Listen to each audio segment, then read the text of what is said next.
Міне, тергеушіге табыстадым. Жақсы ғой, ақпаратпен қолдайым. Келістік қой.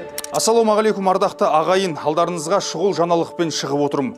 Умра сапарына аттанбақ болған 40-қа жуық адам менен көмек сұрайды. Айтуларынша олар MM Travel компаниясынан қажылыққа жолдама сатып алған. Алайда компания халықтан ақша алса да қажылыққа жібермеген. Бұл компанияны Ильяс Сариев жарнамалаған. Ал мекеменің басшысы Ақтоты есімді келіншек. Кей деректерге сүйенсек, Ильяс осы компанияның ашылуына мұрындық болған. Оған мына видео дәлел. MM Travel компаниясы ашылды. Сіздер де хабарласыңыздар, ата-аналарыңызды, бауырларыңызды жіберіңіздер.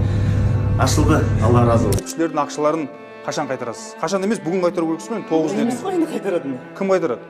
Компания басшылары қайтарады да, мен өшеге реклама жасағаннан кейін, басқасында жүргеннен кейін. Қазіргі таңда жәбірленушілер компанияның үстінен арыз жазды. Толығырақ таяуда YouTube арнамнан көре аласыздар.